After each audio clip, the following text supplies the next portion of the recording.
Sir నమస్తే అండి. మీ పేరు సార్? నా పేరు వెంకట శోభనాచలం. ఏం చేస్తారు సార్? నేను రియల్ ఎస్టేట్ చేస్తాను. రియల్ ఎస్టేట్ చేస్తారా? సార్ ఏం చెప్తారు సార్?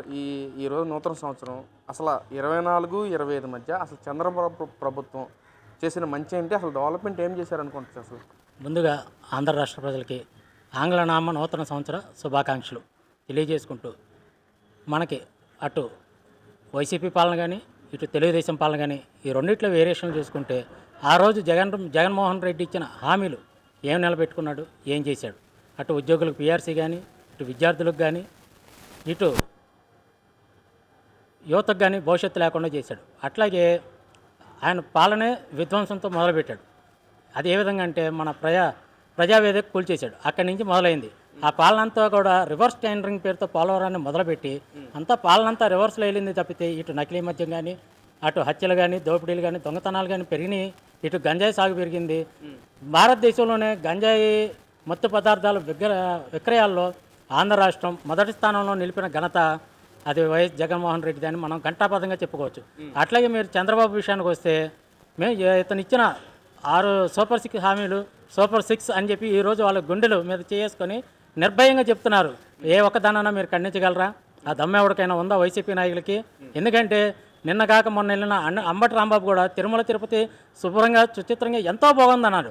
అట్లాగే తెలుగుదేశం పార్టీ అంటే ఒంటికాల మీద వచ్చే రోజా కూడా నిన్న వైకుంఠ ఏకాదశి దర్శనానికి వెళ్ళి ఆమెకు ఒక వెంకటేశ్వర స్వామిని చూస్తే ఒక వైబ్ వస్తుందని చెప్పి అటు వైసీపీ వాళ్ళు ప్రస్తావిస్తుంటే, ఇంకా మరి రాబోయే రోజుల్లో జగన్ ఏ విధంగా మరి ప్రభుత్వాన్ని రాగలడు, వస్తాడనేది కూడా నమ్మకం లేదు. అట్లాగే ఈరోజు సోషల్ మీడియాలో చూసుకుంటే చిన్న స్థాయి ముసలిములు ఏది పెన్షన్ తీసుకునే ముసలి రాజకీయ అవగాహన లేని వాళ్ళు కూడా జగన్కి ఎవరైనా ఓటేస్తే మేమే కొడతామనే స్థాయిలో ప్రజలు ఈ రోజుల్లో చైతన్యం అయ్యారంటే అది చంద్రబాబు నాయుడు యొక్క పాలనని మనం పాలనా దక్షత. అట్లాగే కూటమి ప్రభుత్వం చేసే ప్రతి ఒక్క అభివృద్ధి కార్యక్రమంలో అటు పవన్ కళ్యాణ్ కానీ, ఇటు లోకేష్ గారు కానీ, అటు చంద్రబాబు నాయుడు కానీ, అటు కేంద్రం నుంచి మనకు వచ్చే నిధులు కానీ ఏవైనా కానీ ఈ రాష్ట్ర అభివృద్ధికి దోహదపడుతూ ఈ రాష్ట్రాన్ని పరుగులు పెట్టేస్తాడు. ఒకప్పుడు చూసుకుంటే మనం పోలవరం రివర్స్ ట్రైనింగ్ అన్నాడు, పోలవరం రివర్స్ వెళ్ళింది. పోలవరాన్ని ఈరోజు శ్వేతపత్రం రిలీజ్ చేయమండి, ఎన్నెన్నిట్లు కంకర్ చేశారు, ఎన్నెన్నిట్లు మట్టి పని చేశారు, ఏం చేశారు? ఉన్న కాపర్ డ్యామ్ను కూడా నాశనం చేసి కొన్ని వందల కోట్లు అటు రివర్స్ ట్రైనింగ్ పేరుతో పోలవరాన్ని నాశనం చేసి పెట్టారు. అట్లాగే ఇటు అమరావతి లేకుండా 3 రాజధానులు అంటూ అమరావతిని నాశనం చేసి వేల నోటితో అది శ్మశానం అని చెప్పి అక్కడ రైతుల గుండెల్లో మంటలో ఆహారాలు తీసుకోకుండా 5 సంవత్సరాలలో నిరకొట్టితంగా నిరాహార దీక్ష చేసి ఈరోజు వాళ్ళు రాజధానిని మళ్ళీ ముమ్మరంగా అక్కడ పనులు జరుగుతున్నాయి. రాజధాని అభివృద్ధి జరుగుతుందంటే అక్కడ రైతులు అకుంఠిత దీక్షతో, ఇటు చంద్రబాబు నాయుడు కార్యదీక్షతో, ఇటు కూటమి ప్రభుత్వం చేయదలుచుకున్న అభివృద్ధిలో భాగంగా జరుగుతుంది. అట్లాగే ఉద్యోగాల పరంగా చూసుకుంటే మొదటిగా చెప్పుకోవాల్సింది డిఎస్సి నోటిఫికేషన్ రిలీజ్ చేసి ప్రభుత్వం ఎంత లోటు బడ్జెట్లో ఉన్నా, ఎంత ఇబ్బందుల్లో ఉన్నా కానీ ముందు రాష్ట్ర అభివృద్ధి, ఇటు యువత అభివృద్ధి, అటు చదువుకునే వాళ్ళు ఇతర రాష్ట్రాలు ఇతర దేశాలకు వెళ్ళే కంటే కూడా ఈ ఆంధ్ర రాష్ట్రంలో ఎంతోమంది ఇంజనీర్లు, సాఫ్ట్వేర్ ఇంజనీర్లు అందరూ ఉన్నారు. వీళ్ళందరికీ కూడా ఇక్కడే ఉపాధి కల్పించి ఇక్కడే మనం వీళ్ళందరినీ అభివృద్ధి చేసుకోవాలన్న అకుంఠిత దీక్షతో ఈ కూటమి ప్రభుత్వం ముందుకెళ్తుందని చెప్పేసి నేను చెప్పదలుచుకున్నాను. అంటే సార్, వైసీపీ నాయకులందరూ మాట్లాడుతూ సూపర్ 6 పథకాలతో చంద్రబాబు ప్రజలను మోసం చేశాడు, ముఖ్యంగా మహిళలందరినీ మోసం చేశాడు, సామాన్య ప్రజల్ని ఎవరిని వదిలిపెట్టుకుని అందరినీ మోసం చేశాడు చంద్రబాబు. అసలు అధికారంలోకి వచ్చాక అసలు ఏమన్నా చేశాడా పరిపాలన? అసలు ఇది పరిపాలన అనుకోవచ్చా, లేక చంద్రబాబు చేసే అరాచకం అనుకోవచ్చా అని చెప్పి కూడా వైసీపీ నాయకులందరూ మాట్లాడుతున్నారు. సార్ ఏం చెప్తారు మరి? ఈరోజు ఇందాకనే మీకు చెప్పాను, అటు రోజా కానీ, ఇటు అంబటి రాంబాబు కానీ, అటు తిరుమల తిరుపతి వెళ్ళినప్పుడు అక్కడ అభివృద్ధి చూసి వాళ్ళ నోటితో వాళ్ళు చెప్పింది. అట్లాగే ఈరోజు ఒకప్పుడు 6 నెలల క్రితం కూడా వైసీపీ నాయకులందరూ అభివృద్ధి గురించి మాట్లాడారు. ఈరోజు ఒక్క నాయకుడిని వచ్చి మాట్లాడమని ఏది వాళ్ళ మంత్రుల్లో ఒక్కరికైనా వాళ్ళు తీసుకున్న పోస్టులకు ప్రోటోకాల్ తెలుసా? వాళ్ళకి ఎవరో తెలియదు. ఇంకో మంత్రి చూస్తే ఇటే మనకు వైజాగ్లో ఉన్నాడు కోడిగుడ్డు మంత్రి, ఆయనకి ఆ బొబ్బట్లు కోడిగుడ్లు తప్పితే అసలు సాఫ్ట్వేర్ అంటే సాఫ్ట్వేర్ సైడ్ అంటే ఏంటో కూడా తెలియదు. అట్లాంటి వాళ్ళు కూడా ఈరోజు మంత్రులు అయ్యి బొబ్బట్లకి కోడిగుడ్లకి ఆఖరికి ప్రపంచ దేశాల్లో ఒక సమ్మిట్ పెట్టి దాన్ని ఫుడ్ కోసం కొట్టుకునే దౌర్భాగ్య స్థితికి ఆంధ్ర రాష్ట్రాన్ని తీసుకెళ్లారంటే మరి వాళ్ళ పాలన ఎంత బాగుందో మన పాలన ఎంత బాగుంది. అట్లాగే లోకేష్ గారిని, చంద్రబాబు నాయుడు గారిని, పవన్ కళ్యాణ్ గారిని ఇటు పరిశ్రమలు రావటానికి తీసుకురావటానికి ఎక్కడి దాకా ఎందుకు, మొన్న లూలు మాల్ ఉంది వైజాగ్లో, దాన్ని వీళ్ళు తరిమి కొడితే మళ్ళీ వాళ్ళని బతిలాడి తీసుకొచ్చి వాళ్ళని అభివృద్ధి దిశలో తీసుకెళ్తున్న పరిస్థితి ఈరోజు రాష్ట్రంలో. అట్లాగే సింగపూర్ కంపెనీలకి అమరావతి అభివృద్ధిలో కమిషన్లు అడిగితే అమ్మో ఆంధ్ర రాష్ట్రం అంటే ఎంత దారుణంగా ఉంటుందా అని చెప్పేసి మరి ప్రపంచ దేశాలు కూడా జగన్ ప్రభుత్వాన్ని తోలనాడబట్టే. ఇట్లాంటి పరిస్థితుల్లో చంద్రబాబు మళ్ళీ వెళ్ళి వాళ్ళని బతిలాడి మళ్ళీ తీసుకొచ్చి అమరావతి అభివృద్ధిలో వాళ్ళని భాగస్వాములు చేసి ఈ రాష్ట్ర అభివృద్ధికి తోడ్పడుతున్నారు. ఏ వైసీపీ నాయకులు అంటారా, ఏది దొరికినా దొరకపోయినా కానీ వాళ్ళకి ఎంతసేపు నిందయ్యాలి, జగన్ దృష్టిలో పడాలి. జగన్కి ఎంతసేపు కూడా చంద్రబాబుని తిట్టామా, లోకేష్ని తిట్టామా, భువనేశ్వర్ గారిని తిట్టామా, లేకపోతే ఉన్నారా ఎమ్మెల్యేలని మనం ఏమన్నా చేసామా అని తప్పితే వేరే ఉద్దేశం లేదు. వాళ్ళ ప్రభుత్వంలో చూసుకుంటే వాళ్ళ ప్రభుత్వం ఏ ఎమ్మెల్యే మీదనా ఇటు స్త్రీలను కించపరిచిన విషయంలో కానీ, ఇటు వాళ్ళు అన్యాయాలు చేసిన విషయంలో, నిన్న కాక మొన్న అనంతబాబు మన డోర్ డెలివరీ చేసిన విషయంలో కానీ ఏ ఒక్కరినైనా కానీ వీళ్ళు సస్పెండ్ చేయగలిగారా? ఏ ఒక్కరినైనా. అట్లాగే భారతీ గారిని చిన్న మాట అన్నందుకు సోషల్ మీడియాలో తెలుగుదేశం పార్టీ సోనపుత్రుడైన సొంత పార్టీ అని కూడా చూడుకోకుండా అతను అరెస్ట్ చేయించడం ఈ చంద్రబాబు నాయుడు పాలనలో ఇదొక ముందడిగని కూడా మనం చెప్పొచ్చు. అంటే సార్ పేర్నాని మాట్లాడుతూ అసలు హోంశాఖ మంత్రి అనిత ఏ రోజన్నా హోంశాఖ నుంచి ప్రెస్ మీట్ పెట్టిందా? ఆవిడ అనిత అని ఆవిడ హోంశాఖ నుంచి ప్రెస్ మీట్ పెట్టకుండా జగనే ఏకైక నాయకుడు అన్నట్టుగా జగన్ గురించి తిట్టడం దూషించడం ఏకైక పనిగా పెట్టుకుందని చెప్పి కూడా పేర్నాని మాట్లాడుతున్నారు. సార్ ఏం చెప్తారు మరి? పేర్నాని గారికి ఏంటంటే జగన్మోహన్ రెడ్డి దగ్గర ఎంతసేపు నేను ఈ రోజు ప్రెస్ మీట్ పెట్టి ఎన్ని మార్కులు కొట్టాను అన్నది అతనికి కావాలి. ఒక విధంగా చూసుకుంటే ఆనాటి పాలనకి ఈనాటి పాలనకి నిన్న కాక మొన్న డీజీపీ గారు ఒక ప్రెస్ మీట్ పెట్టారు. అందుట్లో ఆంధ్ర రాష్ట్రం యొక్క నేరాల సంఖ్య అప్పుడెంత ఉంది ఇప్పుడెంత ఉంది అనేది కూడా వారు స్పష్టంగా కూలంకుషంగా వారు పేపర్లకి ప్రెస్కి రిలీజ్ చేశారు. ఒక్కసారి పేర్నాని గారు తెల్లారులు ఇస్తే పేపర్ చూసుకుంటారు, మీడియా చూసుకుంటారు. అవసరమైతే ఒక డీజీపీ గారికి ఒక వినతిపత్రం సమర్పించుకొని బాబు అప్పుడు నేరాలకి ఇప్పుడు నేరాలకి ఏం తేడా జరిగింది ఏంటి అనేది కూడా ఆయన ముందు బహిరంగ సవాళ్ళకి వచ్చి నుంచుంటే అది ఇటు తెలుగుదేశం పార్టీ కానీ ఇటు కూటమి ప్రభుత్వం కానీ అటు డీజీపీ గారు కానీ ఆయనకి సమాధానం అవ్వడానికి సిద్ధంగా ఉన్నారు.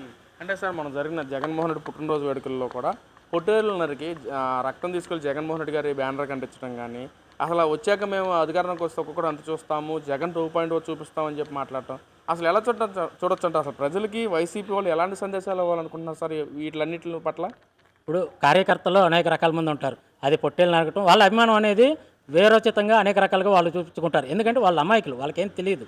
ఎందుకంటే ఏదో పక్కన ఉండి ఎవరో రెచ్చగొడుతుంటారు, వీళ్ళు చేసేస్తుంటారు తప్పితే అక్కడ వాస్తవ పరిస్థితులు వేరు, అక్కడ మనం చూసేది వేరు. ఇది వచ్చి మనం కార్యకర్తలు అనే దానికంటే కూడా వాళ్ళు కొంతమంది మూర్ఖత్వ కార్యకర్తలు ఉన్నారు. వాళ్ళ గురించి మనం చెప్పుకుంటుంటే వాళ్ళు ఎంతసేపు రేపు మా ప్రభుత్వం వస్తే మేము ఎవరిని తిరగనివ్వం, నుంచోనివ్వం, బతకనివ్వం, ఇదే కాన్సెప్ట్తో ఉన్నారు. ఈ కాన్సెప్ట్తో మీరు రేపు జనాల్లోకి రండి, మేము వచ్చిన మాకు కానీ ఓటు అయిపోతే ప్రతి ఒక్కరిని చంపేస్తాం, ప్రతి ఒక్కరిని బతకనివ్వం. ఎందుకంటే జగన్మోహన్ రెడ్డి రేపు వస్తే ప్రతి ఇంటి ఆఖరికి శిలాపలకల మీద రాయి మీద స్కూల్ బ్యాగుల మీద ఆఖరికి బాత్రూములు టాయిలెట్ల మీద కూడా ఆయన ఫోటో వేసుకునే పరిస్థితి వచ్చింది. రేపు ఏ ఇంటి మీద ఎవరికి హక్కు ఉండదు. ఎందుకంటే ప్రతి ఇంటి మీద జగన్మోహన్ రెడ్డి ఫోటో ఉంటుంది, జగన్మోహన్ రెడ్డి పాలన ఉంటుంది, జగన్మోహన్ రెడ్డి రౌడీజం ఉంటుంది. ఆ రౌడీజానికి ఇక్కడ ఆంధ్రప్రదేశ్ ప్రజలు 5 ఏళ్ళు అనుభవించి చాలా సైలెంట్గా ఓర్పు పట్టి 11 సీట్లకి అతన్ని తీసుకొచ్చారంటే ఆంధ్ర రాష్ట్ర ప్రజలు మూర్ఖులు కాదు, తెలివిగల వాళ్ళు.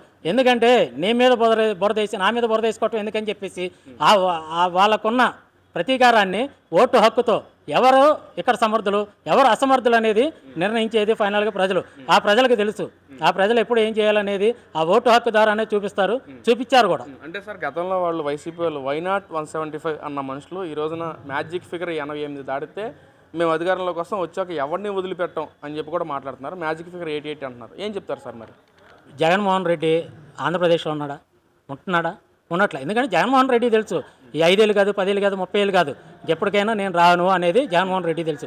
అందుకని జగన్మోహన్ రెడ్డి బెంగళూరు ప్యాలెస్ వెళ్ళి కొనుక్కొని అమ్మయ్య ఈ రోజు గడిచిందా, రేపు గడిచిందా, ఈ 3 సంవత్సరాలు గడిచినా అయిపోయింది, మళ్ళీ కార్యకర్తలకు నెక్స్ట్ ఓడిపోయాక ఇంకొక 5 సంవత్సరాలు మనం కళ్ళు మూసుకుందాం, నిద్రపోదాం, అప్పుడు మళ్ళీ అధికారంలో వస్తాం అనే మేమాంసతో ఇటు వాళ్ళ కార్యకర్తలని నాయకుల్ని మభ్యపెడుతూ అతను మాత్రం జల్సాలు చేసుకుంటూ ఎంజాయ్ చేసుకుంటూ ఆ ప్యాలెస్లో హ్యాపీగా ఉన్నాడు. చెప్తే ఇక్కడ మోసపోయేది ఎవరంటే ఆ పార్టీ కార్యకర్తలు, ఆ పార్టీకి మూర్ఖంగా పనిచేసే కార్యకర్తలు నాయకులు తప్పితే ఇంకెవరు లేరు. ప్రజలైతే జగన్మోహన్ రెడ్డిని నమ్మరు. ఓ పక్కన వైసీపీలో అంతా సవాల్ చేస్తున్నారు సార్, 2029 రెడ్డి పరిస్థితుల్లో మేమే గెలుస్తాం, అసలు ఎవరిని వదిలిపెట్టాం అని చెప్పి అంటున్నారు కదా. దాన్ని ప్రజలు ఏమన్నా ప్రతి సవాల్ ఏమన్నా చేస్తారు సార్? ఒక సామాన్యుడికి మీరు ఎలాంటి సవాల్ చేస్తారు వైసీపీ వాళ్ళకి? సవాల్ చేయమండి. సవాల్ ఎందుకు చేయాలి? అది సవాల్ చేసేది ఎవరు? రౌడీ రాజకీయం, మూర్ఖలు, ఫ్యాక్షనిస్టులు ఆ సవాలు చేయాలి. ప్రజలకు ఏం అవసరం అండి? జనాలకి ఏం అవసరం సవాలు చేయాల్సిన? వాళ్ళు లేస్తే తెల్లారు లేస్తే వాళ్ళ ఫ్యామిలీ ఏంటి, వాళ్ళ బతుకులు ఏంటి అవి చూసుకుంటారు. ఒక రాజకీయ నాయకుడితో కూర్చొని నీకు నేను సవాలైనా చెప్పాల్సిన పని లేదు. ఎందుకంటే కూటమి ప్రభుత్వం వాళ్ళు చేసే పనులు వాళ్ళు చేసుకుపోతున్నారు.